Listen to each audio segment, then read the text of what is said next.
What up, YouTube? It's Two Fat Guys Pull Us, and before we get to our video, we wanted to let you know about our milestone giveaway for 1,000 subscribers. We are giving away an Amazing Spider-Man issue number 4. This is the first appearance of Silk, the original Sin tie-in. I'm sure everybody is familiar with this book. This is a CBCS 9.8. Oh, yeah. Yeah, so... Big boy. This book is much hotter than it was when we first bought it for the show. Yep, that's true. You insist on still giving it away, and I'm very happy to do it. You can tell that he is not. But anyway, we are giving this away when we hit 1,000 subscribers. Kick-ass, key issue, first appearance of Silk, is someone's going to win this book. So go ahead, hit that subscribe button, and let's get to the video, shall we? Stuck in my head. What? Grease? Yep, better shape up. Goes not need a man. You know? No, I know. Okay. Do you want to see something weird? Sure. What the fuck? Welcome to NFTs, bro. Oh, what is this? I don't know. I was just scrolling through TikTok and this like popped up and I was like, No, I'm not looking at it anymore. why not? Look at it. It's cool. This is the future. No, it's not. That's not my future. This is the future. I'm putting my comics over it now. I can't see it. Let's start the show. What up, YouTube? It's Two Fat Guys Pull Us, and we've got another new Comic Book Day video for you for the week of May 11th. Yes, we are 2 weeks into May, and I feel really good about this week. I think there's some genuinely awesome books coming down the pipeline. You know, we get an X book, which I'm super happy about. We'll get into it, but you know, I am already gonna say I think this might be a potential like A+ week. I know it's really odd to say that before we haven't even read the books. Oh, I would not agree. Well, B+. I'll give it a preemptive B+. Let's get into it then. All right, first up, we have X-Men number 11 from Gary Cherry and Pepe Larraz. He will be on the next 2 issues. And the girls are going to GameWorld to bust some skulls. And I am super excited. This was like a little gotcha cover. Because when we first saw this and we didn't know the context, we just assumed this was a Hellfire Gala tie-in. Right, yeah. Like, it's pre-party. Yes, this is the pre-party party. But, you know, I think we'll get some consequence here. I think, you know, the solicitations basically says, are they getting in over their heads? Yeah. It's a potential. And if you've watched our Free Comic Book Day video, or I'm sorry, Free Comic Book Day video where the Judgment Day X-Men book came out, you know, some stuff happened there. And I feel like there's going to be a convergence. There's going to be a focal point that everyone's going to be hitting. The X-Men are going to get hit by all sides. And I think we're going to start seeing this now within the next couple issues before Judgment Day. Yeah. And did you see PP's actually doing the interiors? Yeah, he's actually doing the interiors for the next 2 issues. Yep. And then we're in Judgment Day and he's gone like a fly. He's gone. But we'll, you know, I'll just take it. I'll take him for 2. I'll just take it. I mean, but also this cover is fire. I'm just saying it right now. Oh, yeah. Love this cover. It's a great cover. No doubt. All right, next up, we've got Hulk versus Thor, Banner of War, Part 1 from Donny Cates. And yes, our typical artist that is on Thor is not here, and our typical artist for Hulk is not here. I don't like the cover. I don't either. I've always been a little bit borderline on Gary Frank, and I know some people are going to absolutely hate us for that, but this is the same artist that did Geiger, if you can recall. Okay. Just the cover, not the interiors. Okay. Yeah. The guy that did the interiors, I believe, has done a couple of fill-in issues on series that we were on, or still are. I think he did like a Thor. I think he did a Black Panther, maybe. I'm trying to remember because I know his name is familiar. I just can't. Okay, all right. I don't know. I really am not excited I hate saying that. I'm not excited for this event because I just don't know what to expect, and who knows? Maybe this is the this little mini event that Cates is doing between his two pretty big books. Maybe it'll be badass. Maybe it'll just be, oh my gosh, this was amazing, and I'll keep it open. But I don't know what to expect, and it's got me a little worried. Yeah, me too. We'll just have to see. Yeah, It's Donny 100%. Cates, because we've been wrong. We've approached Donny Cates books a lot like this lately and been wrong. So Yeah, wrong for sure. again here. Yeah. All right. After that, we've got Moon Knight, Black, White, and Blood, issue number 1. I will be frank. I will be honest. I'm literally only picking this up because of the first story in it from Hickman. I have Hickman withdrawals. I need it. And, Moon Knight just ended on Disney Plus. It was, in my opinion, absolutely fantastic. And I cannot wait for more Moon Knight, whether it's another season, which I know has not been confirmed nor denied. But I would assume we're going to see Moon Knight very soon within the MCU because Oscar Isaac killed it. And I need more Moon Knight. I need more Moon Knight in my life. I know we're reading the ongoing series. It remains to be seen if I'm picking up issues 2 through, I think, 4 or 5. But really, I'm mainly picking this up because of Hickman writing one of the stories in it. But the cover also is absolutely fire. Yeah, I actually forgot about this one, and I'm gonna have to pick it up because this Sienkiewicz cover is one of his best modern covers he's done. Mm-hmm. To me, this genuinely borderlines like his Demon Bear stuff. Oh wow! Obviously, way more iconic, but like this is just really good. Makes sense. All right, after that we have Shang-Chi issue number 12. I believe this is the last issue until they get the name changed and the renumbering. But it appears, and Shang-Chi has the rings, and it looks like he's going to go a little evil. He's going to battle some demons, probably fight his dad. Maybe he gets possessed by his dad. I don't know.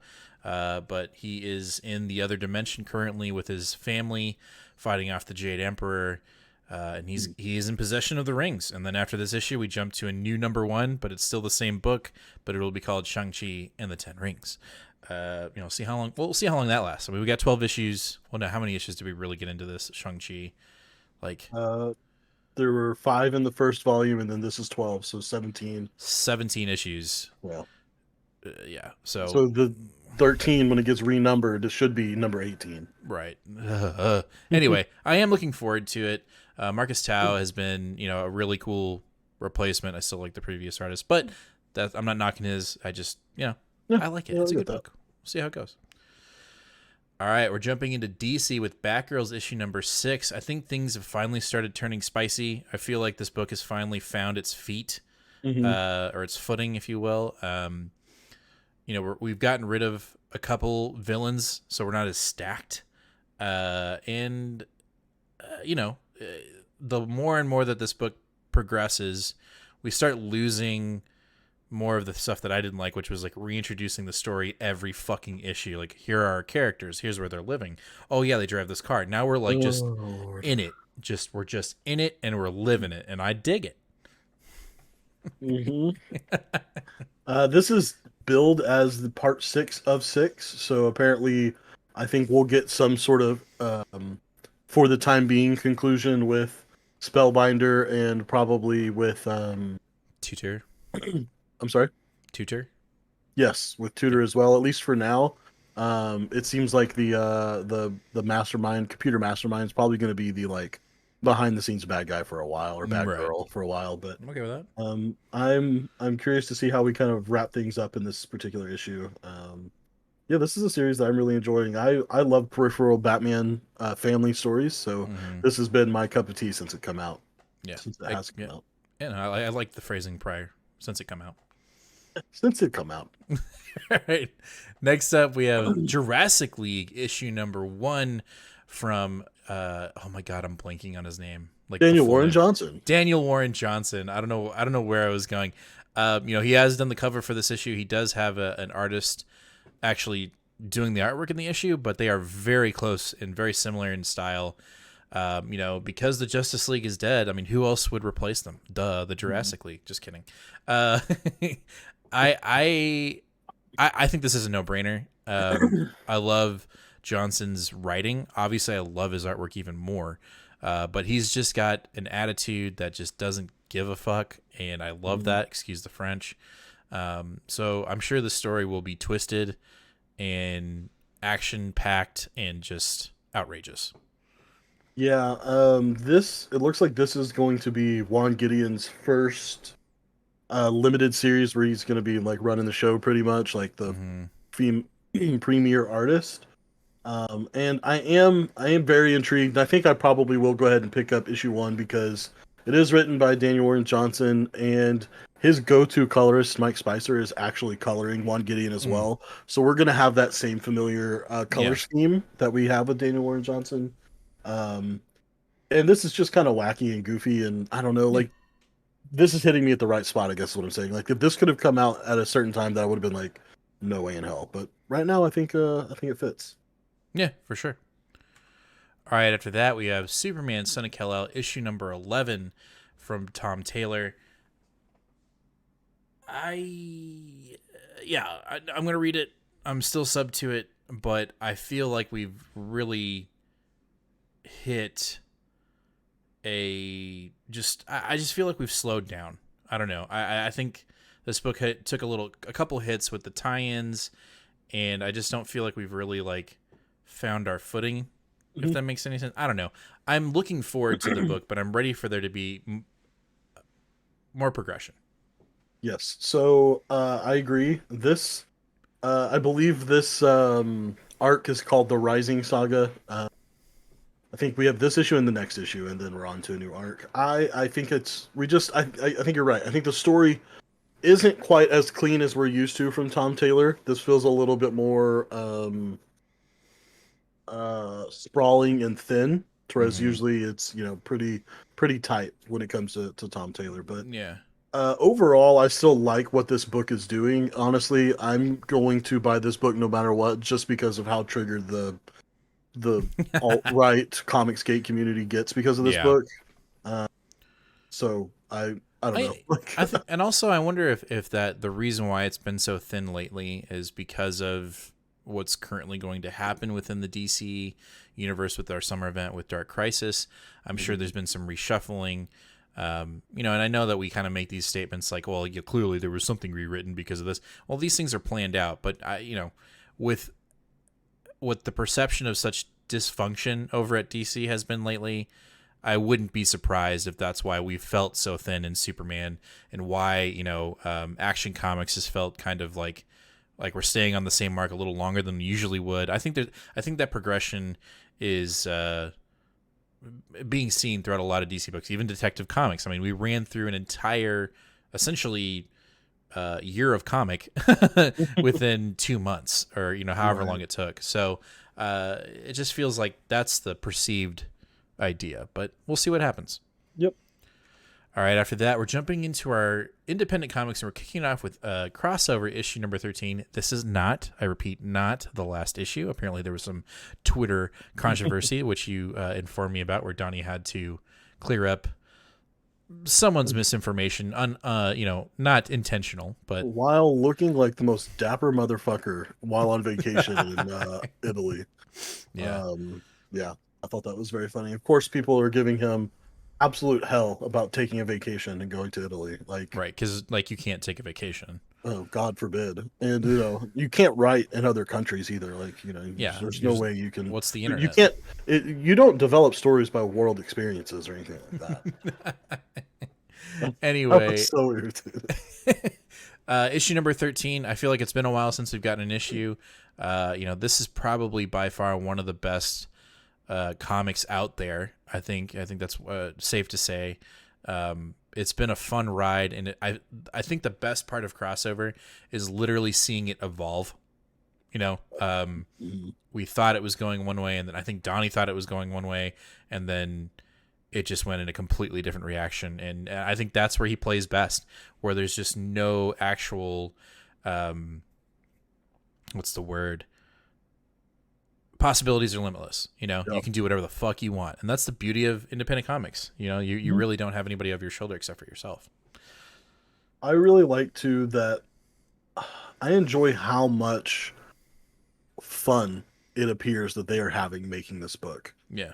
Donnie has even gone out of his way to make sure that he writes all of the solicitation blurbs for these books, and like you can just tell that he's like having a blast with this. And Hmm. I don't know, I think there's something to that. You can even without reading the blurbs, like you can still feel him and Jeff Shaw's creativity and fun while they're making this book. Yeah, for sure. All Also, right. Ooh, did you did you see that this book has a Hickman variant cover? no. It's apparently designed in the like by Hickman in his traditional like Gosh, infographic weird hold style. on, hold on. Wait, pause for whatever. Here, I'm going. I'm on it. I'll do Enhance. Enhance. Oh my god. it. Oh, come on. Yeah, yeah, I thought that was pretty cool. That is cool. And then there's a virgin. Like there's Uh-huh. a straight up it doesn't have anything on it. I kind of like that too. That's a 1 in 25 though. No, so I'll talk to Ron. See if I can get a deal. All right, let's move on. Next up, we've got 8 billion genies. This one is not on my poll; it's on yours. Tell me about it. Yeah, this really is Twitter's fault. I'm Okay, a big okay. Charles Soule fan, and so when I saw this, I was like, "Oh, you know what? Interesting. I'd like to." I haven't checked out any of Charles Soule's independent work, Mm-hmm. but I really enjoy his Star Wars work. I mean, I know he's done so much other stuff, but I Right. really enjoy that. And I was like, eh, I don't know. Pull list is kind of big right now. And then literally the week before, or like a few days before, um, final orders went in for this book.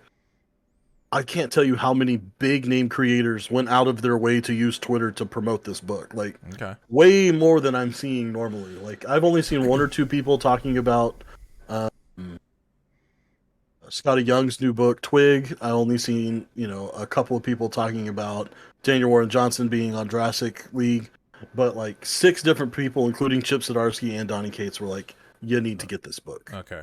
And so like when the big hitters that I trust their work come out and say pick it up, then I'm like, all Mm-hmm. right, well. And it's I believe it's just an 8-part maxi series, so it's not anything we're going to be committed to Yeah. for a super long time. Okay. Well, I guess you're telling me I need to pick it up. Yeah, probably should. Okay. There's also a Jenny Frison cover for Frison collectors, and it's just a B cover, so Okay. Dope. All right. After that, we're jumping into Boom with Grimm issue number 1. This is obviously a Boom Studios number 1. You need to pick it up. You know, we've said that all along when it comes to Boom Studios. This one has already sold out on the distribution level to have a second printing. Most Boom books usually do that, but I think this happened pretty quickly. And it looks super fun. So essentially, we have our main character Jessica, who is a Reaper, and she's assisting. I think there's like some people are chosen to be Reapers, to guide souls into the afterlife. But in her instance, she has no memory of how she became what she is. She has no memory of how she died, and on top of that, we have no idea where the actual Grim Reaper is. So there's a lot of mystery in this book. And I saw some of the preview pages. It looks dope. yeah, I am. I was not familiar with this book until we got ready to start the show, and then I remember that I had looked into this book before.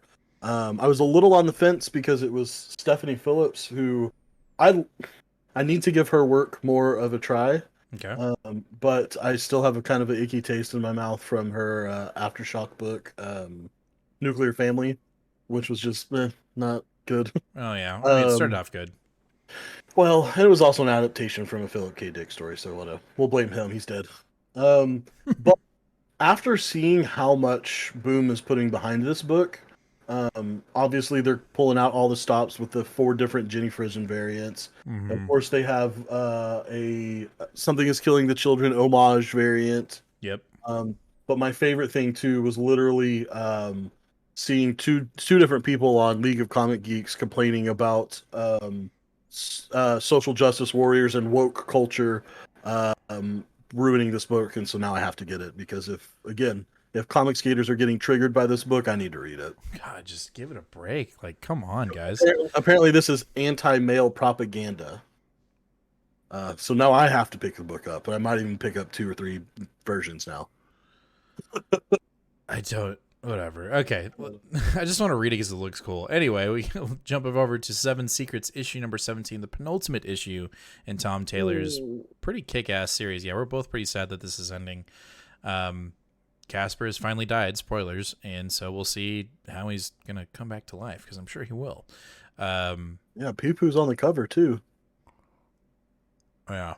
It's his Paul! Yeah, I know. And there was a big, like, reveal with him, I don't know, like 4 issues ago, and he never really, like... So, come on, if they're going to end it, start, I will say, temper expectations for this issue. I bet you we have almost no action sequences at all. Yeah. I bet the way that the blurb for this is written, it seems like we're going to get a lot of flashback. So Casper is still going to be in the issue, but mainly through like a flashback of his life, or like understanding the Order and his origins within the Order. That's okay. I think for me, I'm just saying, as our viewers in general that are reading this book, just be properly expected. Don't think this is going to be like the badass. I don't think that this is going to be an ultimate fighting issue. I think that'll probably get saved for 18. But. Let me ask you this, and this is more of like breaking down the review, but what do you think? You think Tom Taylor will ever tell us like who really is the good guy and who is the bad guy, or do you think there will always just be a middle ground, even to the end? Yeah, there'll be a middle ground to the end for sure. I mean, at the beginning of the book, it was like clearly the secret holders are the good guys, and then like things got flipped. So I'll be very interested to see how that ends and where we really lie by the end of the series. I mean, I think one of the central themes of this book is exactly that sometimes good guys do bad, and sometimes the bad guys can feel good or feel like they want to be good guys. And I see what you're saying. I get it. Nobody is black and white, if good or bad. Like you're going to be a little bit of both. You're going to sometimes gray everywhere. Yeah. I think that's probably one of the central themes of this book here. Got it. All right. Well, that's going to do it for this week's new comic book day for the week of May 11th. Make sure to let us know down in the comments, what are you most looking forward to this week? What do you think your pick of the week is? What's the first thing you're going to read this week? And let us know also, did we miss any books? Are we doo-doo heads for not picking up more DC books? Let us know down in the comments what we missed, if anything. And as always, hit that subscribe button, ring that bell, give us a like. That is very important for our channel. It gets more people introduced to our content, and just lets everybody on YouTube know that we're freaking awesome, man, and we love talking about comics. But yeah, we'll catch you guys live here Sunday for the review of all these books, 8 o'clock Central Standard Time here. And as always, fam, read more comics. Catch you in the next one. Later.